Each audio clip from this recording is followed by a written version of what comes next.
जो जरूरत है वो ये थी कि हम बहुत सालों से कहानी सुनते आ रहे हैं, और ये पता नहीं इसका जो करेक्टर है, नाम जो है वो सही है या गलत है मुझे, लेकिन मैं आपके सामने पढ़ता हूं।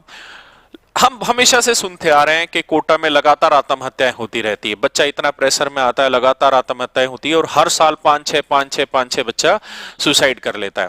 एक छोटी सी कहानी है, मैं आपके सामने पढ़ के सुनाता हूं, आप जरूर पढ़िएगा।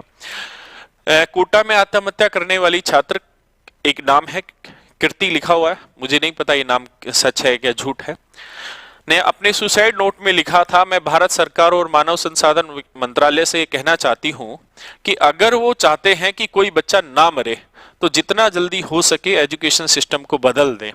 ये कोचिंग संस्थान जो खुले हुए हैं ये छात्रों को खोखला करते चले जाते हैं, पढ़ने का इतना दबाव होता है कि बच्चे बोझ तले दब जाते हैं।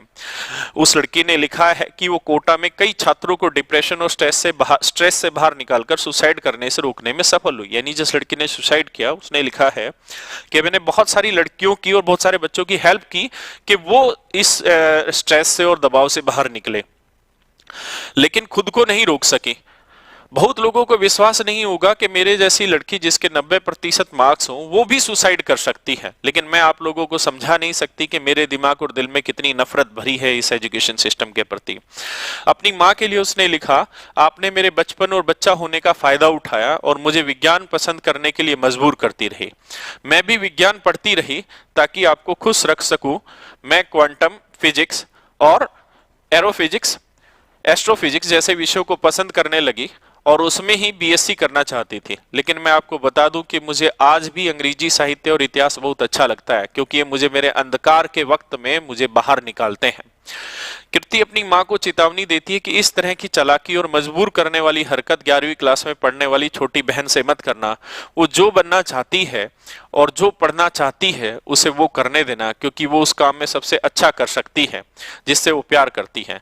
इसको पढ़कर मेरा मन भी विचलित हो गया कि इस होड़म होड़ में हम अपने बच्चों के सपनों को छीन रहे हैं। आज हम लोग अपने परिवारों से प्रतिस्पर्धा करने लगे, कंपटीशन करने लगे कि फलां का बेटा डॉक्टर बन गया, बेटी डॉक्टर बन गई, इंजीनियर बन गया, फलां का बेटा सीकर कोटा हॉस्टल में है और हम भी वहीं बच्चों को पढ़ाएंगे। उस बच्चे के सपने कुछ भी हो, लेकिन आप अपने सपने उस बच्चे के ऊपर थोप देते हैं। आज हमारे स्कूल हो या कोचिंग संस्थान हो, बच्चों के पारिवारिक रिश्तों के महत्व को ही खत्म कर रहे हैं। वो महत्व सिखा ही नहीं पा रहे, उन्हें असफलता और समस्याओं से लड़ना नहीं सिखा पा रहे हैं। उनके जहन में सिर्फ एक दूसरे से प्रतिस्पर्धा के भाव भरे जा रहे हैं, जो जहर बनकर उनकी जिंदगियां लील रहा है। जो कमजोर हैं वो आत्महत्या कर रहे हैं, वे थोड़ा मजबूत हैं वो नशे की ओर बढ़ने लग रहे हैं। जब हमारे बच्चे असफलताओं से टूट जाते हैं तो उन्हें ये पता ही नहीं कि इससे कैसे निपटा जाए। उनका कोमल हृदय इस नाकामी से टूट जाता है, इसी वजह से आत्महत्याएं बढ़ती रहती हैं। मेरे प्यारे बच्चों, मैंने ये कहानी आपको सुनाई है, आपने इस बात को ध्यान से पढ़ा होगा, मेरी बात को सुना होगा। उसने लिखा है कि बच्चों का हृदय कोमल होता है और वो टूट जाते हैं। वो टूट क्यों जाते हैं? उसके बहुत सारे कारण हैं। कुछ कारण, सबसे पहला, वो अपने माँ बाप से दूर रहते हैं हॉस्टल में, उस जगह पे जहां वो ना जानते हैं ना पहचानते हैं। बस माँ बाप ने कंपटीशन के चक्कर में और अपने सपनों के चक्कर में बच्चों को अपने से दूर ले गए, और वहां ले गए जहां सिर्फ और सिर्फ कंपटीशन है, जहां सिर्फ और सिर्फ कंपटीशन है। ना उसकी पर्सनल ग्रोथ पे ध्यान दिया जाता, ना उसकी फिजिकल ग्रोथ पे ध्यान दिया जाता, ना उसकी सेटिस्फेक्शन पे ध्यान दिया जाता, ना उसको पारिवारिक रिश्तों पे और समाज का कोई भाव दिया जाता। वो बच्चा या बच्ची, वहां हमारी बेटी इतना दबाव में आ जाती है। उस दबाव के कारण है सबसे पहला कि इनकी फीस 1.5-2 लाख होती है।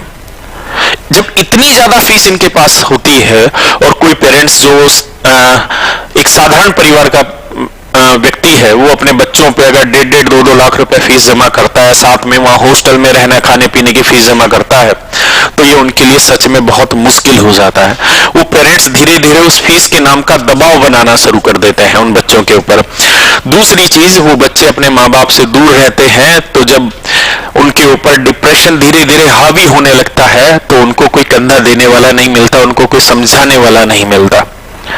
तीसरी चीज जो उनको घेरती है वो उनके आसपास का माहौल घेरता है।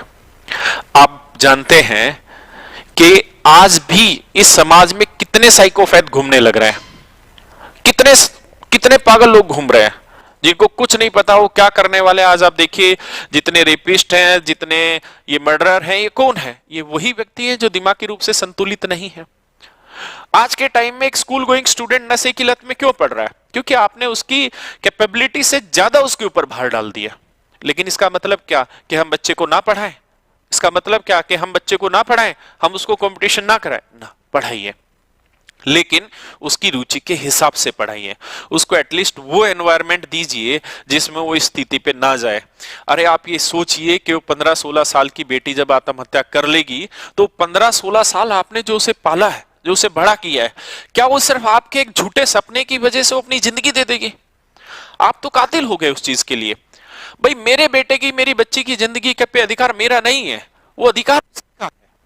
तो उसको आगे बढ़ना उसी की मर्जी से होगा। बस हम प्रॉपर गाइड करें। हम उन पे कहां का प्रेशर रिलीज कर सकते हैं, कहां का उनका प्रेशर हटा सकते हैं। हम उनको बेटर कोचिंग प्रोवाइड करवा सकते हैं और सस्ते रेट में प्रोवाइड करा सकते हैं। मतलब बेहतरीन कोचिंग बहुत सस्ते रेट में हम प्रोवाइड करा दें। उससे क्या होगा कि बच्चे के ऊपर एक मेंटल प्रेशर नहीं होगा, क्योंकि उसको क्वालिटी वही मिल रही है।